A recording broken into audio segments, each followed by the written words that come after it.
Hi வணக்கம். உங்கள் ஆனந்த கண்மணி. ஆனந்த நாவல் கீதம் சேனலை கேட்குறவங்க எல்லோரும் மறக்காமல் சப்ஸ்கிரைப் பண்ணிவிடுங்க. லைக் பண்ணுங்கள், கமெண்ட் பண்ணுங்கள், ஷேர் பண்ணுங்கள். வாங்க நாம் இப்போ கதை கேட்க போகலாமா? சுபலதாவின் கனவுக்குள் காவல் இருப்பேன் அத்தியாயம் 9. சித்தார்த் நொறுங்கி போனான். என்கிட்ட என்ன குறை கண்டா இப்படி சொல்லாமல் கொள்ளாமல் விட்டுட்டு போக? நான் காதலித்தது போல் அவ என்னை காதலிக்கலையா என்று யோசித்து பார்த்தவனுக்கு ஒன்று ஞாபகம் வந்தது. முதலில் அவன் காதலை மறுத்தவள் பிறகு ஒரு நாள் நேராக வந்து கல்யாணத்தை பற்றித்தான் பேசினாள். எந்த இடத்திலும் காதலிக்கிறேன் என்று அவள் சொல்லவே இல்லை. நான் தான் லூசு மாதிரி அவளை காதலிச்சிருக்கேன். கல்யாணம் என்று நேரடியாக அவள் பேசவும் என்னால் அவளை சந்தேகப்பட தோணலை. உருகி உருகி காதலிச்சவளை எப்படி சந்தேகப்பட தோணும்? சித்தி கூட எனக்கு பயந்து அவள் வழிக்கே போகலை. பாவம் பவானி அண்ணி அண்ணி என்று அத்தனை பிரியமா பாசமா அவகிட்ட நடந்துக்கிட்டா. அவளுக்கு சேர வேண்டிய அத்தனையையும் தூக்கிக்கிட்டு போயிட்டாளே. பாவம் பாவனா சின்ன பெண். அவளுக்கு அவள் அக்கா பவானி சொல்வதுதான் தெரியும்.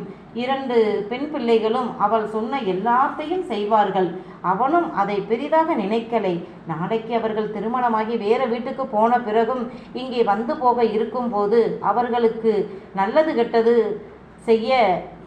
செய்ய போவது இவள்தானே. இவள் உறவு வேணும் என்று விட்டுவிட்டான். ஆனால் இப்படி நாங்கள் எல்லாரும் அவளை தாங்கின போதும் இவ இப்படி வீட்டை விட்டு போறான்னா என்ன அர்த்தம்? வேற என்ன? அவ உன்னை காதலிக்கலை. உன்கிட்ட இருக்கும் வசதியை பார்த்து கல்யாணம் பண்ணிக்கிட்டு வீட்டில் இருக்கிறதை எல்லாம் சுருட்டிக்கிட்டு போயிட்டா. ஒரு திருடியை நான் காதலிச்சிருக்கிறேன். எல்லா காதலிகளும் திருடிதான். ஏன்னா அவர்கள் காதலிப்பவனின் மனதை திருடிக் கொள்கிறார்கள். இவள் வெறும் வைரம் தங்கம் வெள்ளியை திருடி போயிருக்கிறாள். என் அன்பு அதைவிட எத்தனை புனிதமானது என்று அவளுக்கு புரியலை. அவள் குப்பையை கிளறும் கோழி. அவளுக்கு இந்த மாணிக்கத்தை மதிக்க தெரியலை. நான் தான் மனதாலும் உடலாலும் அவளோடு ஒன்றி வாழ்ந்துவிட்டு இப்ப இதை ஏற்றுக்கொள்ள முடியாமல் தவிக்கிறேன். மகன் ஒடிந்து போய் கிடப்பதை தாங்க முடியாமல் முருகவேல் அவனை தொழிலின் பக்கம் பார்வையை திருப்பினார். வெளியூரில் தனக்கு தெரிந்தவர்கள் மூலம் 2-3 வேலைகளை பிடித்து கொடுத்தார். சித்தார்த்து தான் இன்னும் உடைந்து போகக்கூடாது. அப்பாவின் முயற்சி அவனுக்கு புரிந்தது. எல்லாவற்றையும் விட கல்யாணி பேசிய பேச்சுக்களை கேட்டவனுக்கு மனம் வலித்தது. 2 பெண்களின் தாயாக அவர் கோபம் நியாயமானது. வீட்டில் பெண் பிள்ளைகளுடைய நகைகளை தூக்கி கொண்டு போய்விட்டாலே. இனி இந்த பெண்களை எப்படி கரையேற்றுவது என்று தவித்து போய் வாயில் வந்ததையெல்லாம் பேசினார். முருகவேல் அதட்டியும் அவர் அடங்கலை. அதற்கு காரணம் சித்தார்த் வெளியூர் சென்று படித்தபோது அவன் லீவுக்கு வரும்போது மனைவி அவனை எதுவும் பேசக்கூடாது என்று கட்டளை போட்டு விடுவார் முருகவேல். அவன் பெரியவன். அவனை இனி அதட்டவோ திட்டவோ கூடாது என்று சொல்லிவிடுவார். இதனால் அந்த வீட்டில் சித்தார்த்து சொன்னால் மறு பேச்சே இல்லை என்று ஆகிவிட்டது. அதனால்தான் அவன் எவ்வளோ ஒருத்தியை தாலி கட்டி கூட்டி வந்த போது கூட இவளால் ஒன்றும் பேச முடியலை. பல வருடங்களுக்கு பிறகு அவரது வாய்ப்பூட்டு கலன்றதால் சித்தார்த்தை வச்சு விளாசி எடுத்தார். கணவராலும் இப்போது அவரை தடுக்க முடியலை. எனவே அமைதியாகிவிட்டார். அந்த நிலையிலும் வீணா கத்தி உங்கள் ஜீவனை குறைச்சிக்காதீங்க. என் தங்கச்சிகள் 2 பேருக்கும் நீங்கள் போதும் போதும்னு சொல்கிற அளவு நான் செய்வேன். என்னை நம்புங்க என்றவன் அதன் பிறகு தொழில்தான். வீட்டிற்கே வருவதில்லை. அப்பா எடுத்து கொடுத்த வேலையை சிறப்பாக செய்தான். இரவு பகல் கண்விழித்து செய்தான். அவனும் கொத்தனார் சித்தாள்களோடு கூட நின்று வெயிலிலும் மழையிலும் கஷ்டப்பட்டான். அவன் தொழில் திறமை நேர்த்தி அயராத உழைப்பு கண்டு அவனை தேடி வாய்ப்புகள் குவிந்தது. அவன் அதிகம் அரசாங்க கான்ட்ராக்டு தான் எடுத்தான். தொழிலில் அடி முதல் நுனி வரை கற்றுக்கொண்டான். என்ன ஒன்று சொந்தக்காரர்களை கண்டு காத தூரம் ஓடினான். அவர்கள் அவன் பழைய வாழ்க்கையை பற்றியே பேசியதால் அவர்களை விட்டு விலகினான். பல பாலங்கள் கட்டும் போதும் வெளியூர் ஆட்களை வைத்து வேலை வாங்குவதால் அவர்கள் டென்ட் போட்டு தங்கும் இடத்தில் அவனும் தங்கிக் கொண்டான். பகல் முழுவதும் கட்டிடங்களை பார்வையிட்டு விட்டு இரவில் ஆபீஸ் வேலை பார்த்தான். போகத்தான் ஒரு பெரிய இடம் வாங்கி முதலில் 2 மாடி கட்டிடம் கட்டினான். அதில் தனக்கு ஒரு அறை கட்டிக்கொண்டான். பிறகு அங்கேயே தங்கிக் கொண்டான்.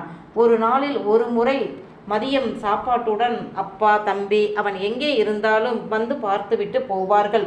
3 வருடங்கள் ஓடியது. பவானி படிப்பை முடித்து விட்டாள். தம்பி கல்லூரியில் படிக்கிறான். தங்கை பவானிக்கு கல்யாணி நினைத்ததை விட 1 மடங்கு அதிகமாகவே வைரம், தங்கம், வெள்ளி எல்லாம் கொடுத்து கட்டி கொடுத்தார்கள். தம்பி தஸ்வின் தொழில் நிர்வாகம் படித்தான். அதுகூட சித்தார்த் முயற்சியால். தஸ்வின் சொன்னதை செய்வான். தானாக எதையும் முயற்சித்து செய்து காட்ட மாட்டான். அப்பா அண்ணன் சொல்வதை செய்வான். அதுவும் பல சந்தேகங்கள் வரும். அவனுக்கு ஒரு வேலை செய்ய 10 தடவை ஃபோன் பண்ணி கேட்டுவிட்டுத்தான் செய்வான். முருகவேல் விவசாயம், பால் பண்ணை, தோட்டம் என்று இருந்தார். ஆனால் அரண்யா எல்லாவற்றையும் தூக்கி கொண்டு போன பிறகு கல்யாணி கணவனிடம், உங்க மகன் இப்படியே போனால் எல்லா சொத்துக்களையும் அழிச்சிடுவான், எனக்கும் என் பிள்ளைகளுக்கும் உரியதை பிரித்து கொடுத்துருங்க என்று சொல்லிவிட்டாள். இது என்ன முட்டாள்தனமான பேச்சு என்று கணவர் கண்டித்தும் கேட்கலை. அவரோட அண்ணனையும் வரச்சொல்லி அவர்களும் கேட்க சித்தார்த் அப்பாவிடம் பிரித்து கொடுத்துருங்கப்பா என்று சொல்லிவிட்டான். அதனால் மொத்த சொத்துக்களையும் சரிசமமாக பிரித்து 2 மகன்களின் பெயரிலும் எழுதிவிட்டார். முருகவேல் சொத்து 2ஆக பிரிந்தாலும் முருகவேல் தான் 2ஐயுமே பார்த்து கொண்டார். சித்தார்த் முதலில் பாவனாவின் தொலைந்த நகைக்கு ஈடாக அதைவிட பெரிய வைர நகை வாங்கி சித்தியிடம் கொடுத்து விட்டான். அதன் பிறகுதான் கல்யாணி தன் புலம்பலை விட்டார். தங்கை பவானியின் திருமணத்திற்கு அப்பாவை 1 பைசா செலவு பண்ண விடலை சித்தார்த். அனைத்தும் அவனே செய்தான். அவனின் தாய் மாமா ஊரடைக்க சீர் செய்தார். வைர நகை வாங்கி தன் அக்கா மகளுக்கு போட்டார். பார்த்தீங்களா, இப்போ நான் அப்போ திட்டுனதுக்கு கோபப்பட்டீங்க. இப்போ பாருங்க, பவானிக்கு அவன் மாமா திரும்ப வைர நகை செட்டை வாங்கி போட்டுட்டாரு. அண்ணங்காரனும் போட்டுட்டான். என் மகளுக்கு நீங்கள் செஞ்சாதான், அதையும் அவள் தூக்கிக்கிட்டு போயிட்டாளே என்ற கோபத்தில் தான் அன்னைக்கு அப்படி கத்துனேன் என்றார் கல்யாணி தன்னிலை விளக்கமாக. முருகவேல், சித்தார்த் இருவரும் அதை காதில் கூட வாங்கலை. தங்கை பவானியை பெரிய வசதியான குடும்பத்தில் கட்டி கொடுத்ததால் அவளும் அவள் கணவனும் வந்து தங்கிவிட்டு தங்க வீடு சௌகரியமாக இல்லை என்று 5 ஏக்கர் இடம் வாங்கி ஊருக்கு வரும் வழியில் பெரிய மாளிகையாக கட்டினான். சாதாரண மக்களே கனவு இல்லம் கட்டும்போது ஒரு சிவில் இன்ஜினியர், MS பில்டர்ஸின் ஓனர் வீடு கட்டாமல் இருக்க முடியுமா? கட்டினான். பார்த்து கட்டினான். மிகப்பெரிய ஹால், 6 அறைகள், பின்புறம் பெரிய சமையலறை நவீன வசதியுடன். அதையடுத்து பழைய கால அடுப்படி, பெரிய டைனிங் ஹால், மாடியில் முதல் தளம் முழுவதும் அவனுக்கு. அதனுள் பல ரகசிய அறைகளும் வைத்து கட்டினான். அதற்கு மேலே தங்கைகளுக்கு, அதற்கு மேல் தளம் தம்பி தஸ்வினுக்கு என்றுதான் கட்டினான். கட்டும்போதே அவரவர்களுக்கு பிடித்ததை கேட்டுத்தான் கட்டினான். கல்யாணி எதிர்பார்க்காத ஒன்று, சித்தார்த் இவ்வளவு பெரிய அளவில் சம்பாதிப்பான் என்பதைத்தான். தன்னையும் தன் பிள்ளைகளையும் ஒதுக்கி விடுவானோ என்று நினைத்ததற்கு மாறாக அவளை கண்டுகொள்ளாமல் போனாலும் தம்பி தங்கைகளை ஆதரித்தான். தஸ்வின் ஊரை சுற்றிய போது அதட்டினான். தஸ்வின் தகப்பனுக்கு அடங்கவே மாட்டான். ஆனால் அண்ணன் சொன்னால் கேட்பான். எனவே முருகவேல், இவனை உன்கிட்ட வேலைக்கு சேர்த்துக்க, ஏதாவது சம்பளம் போட்டு கொடு என்றார். இது என்ன அநியாயமாயிருக்கு? அது அவன் அண்ணன் கம்பெனி, அவனுக்கு உரிமை இல்லையா? சம்பளம் கொடுத்தா கூட வேலை பார்க்கிறவன் என் மகனை எப்படி மதிப்பானா என்று கல்யாணி கேட்க, அப்ப விடு, உன் மகன் ஊரை சுற்றிக்கிட்டே வரட்டும் என்று முருகவேல் விட்டுவிட்டார். ஊரை சுற்றியவன் சும்மா சுத்தலை, ஒரு பெண்ணோடு சுற்றுகிறான் என்ற பேச்சு அடிபட முருகவேல் கல்யாணி அரண்டு போனார்கள். ஐயோ, நான் என்ன பண்ணுவேன்? ஒருத்தன் காதல் என்று ஒருத்தியை கூட்டி வந்து அவன் நம்ம வீட்டை தொடச்சி எடுத்துக்கிட்டு பெருவீடாக போட்டுட்டு போனான். இப்போ இவன் எவ்வளோ ஒருத்தி பின்னால் சுத்துறானாமே. வீட்டில் கல்யாண வயசில் தங்கச்சியை வச்சுக்கிட்டு இருக்கிறவன் பண்ணுற வேலையா இது? எட்டு விளக்கமாத்த என்று கல்யாணி ஒரே காளியாதேவி ஆட்டம்தான். தஸ்வின் எதற்கும் அலட்டிக்கலை. இப்போ என்ன, பாவனா கல்யாணம் ஆகும் வரை நான் பொறுமையாக இருக்கேன், அப்புறம் நான் பண்ணிக்கிறேன் என்றான். ஏண்டா அறிவு கட்டவனே, கொஞ்சமாவது உனக்கு புத்தி இருக்கா? நீயே தண்டச்சோறு, இதில் உனக்கு கல்யாணம் வேறையா? சரி, உங்கள் பாயிண்ட்டுக்கே வாரேன். அப்போ எதுக்கு கோடி வீட்டு பெரியத்தா அண்ணன் பேத்திய எனக்கு கல்யாணம் பேசின? நானே ஊரை சுத்துறவன், எனக்கு எதுக்கு கல்யாணம் என்றான். ஊருகட்ட குப்பாயி, நான் சொத்தை பிரிச்சுக்கிட்டதே யாருக்கும் தெரியாது. இவ்வளவு பெரிய மாளிகை நம்மளோடது இல்லை. ஆனால் ஊரில் இருக்கிறவனுக்கெல்லாம் இது நம்ம வீடு தான், சரியா? இந்த வீட்டையும் பெரியவனின் சம்பாத்தியத்தையும் காட்டி ஒரு பெரிய பணக்கார வீட்டு பெண்ணா பார்த்து உனக்கு வளைச்சு போட்டு கட்டி வச்சாதான் நீ ஓரளவுக்காவது உன் அன்னை அளவுக்கு வர முடியும். அதுக்குத்தான் நல்ல வசதியான இடமா பார்க்கிறேன். நீ என்னடானா ஒன்றுத்துக்கும் வழி இல்லாதவ கூட சுற்றிக்கிட்டு தெரிகிற என்று கல்யாணி கோபப்பட, எனக்கு தெரியும் என் வாழ்க்கை எப்படி இருக்கணும்னு. உங்கள் பேச்சை கேட்டு வசதியான வீட்டு பெண்ணை கட்டினா அவள் எனக்கு அடங்கி போக மாட்டா, நான் தான் அவளுக்கு அடங்கி போகணும். எனக்கு அதெல்லாம் செட் ஆகாது என்று சொல்லிவிட்டான். ஆனால் அவன் அம்மா பண்ணின காரியத்தை தான் அவனும் பண்ணினான். அண்ணன் வாங்கி தந்த புல்லட்டில் ஊரை சுற்றி வந்தவன் கண்ணில் சிக்கினாள் கன்யா. அழகான பெண். கல்யாணி சொல்வது போல் வசதி இல்லாத வீட்டு பெண் இல்லை.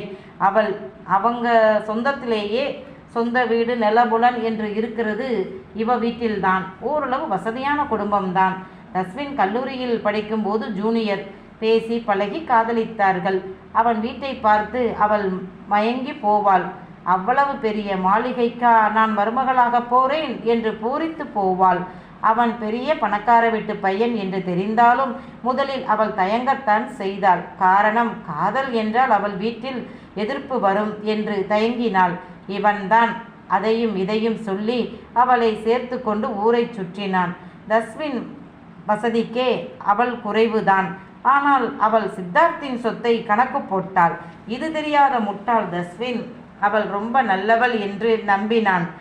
பாவனா கல்லூரியில் படிக்கும் போதே நல்ல சம்பந்தம் வரவும் கல்யாணி படிப்பை நிறுத்திவிட்டு மகளுக்கு கல்யாணம் பண்ணணும் என்றாள். ஏன் என்று கேட்க, தஸ்வின் சரியில்லை, சொல் பேச்சு கேட்க மாட்டேங்கிறான். நாளைக்கு அவன் அந்த பெண்ணை கூட்டிக்கிட்டு வந்துட்டான்னா என்ன பண்ணுறது என்று பயந்து போனாள். நன்றி.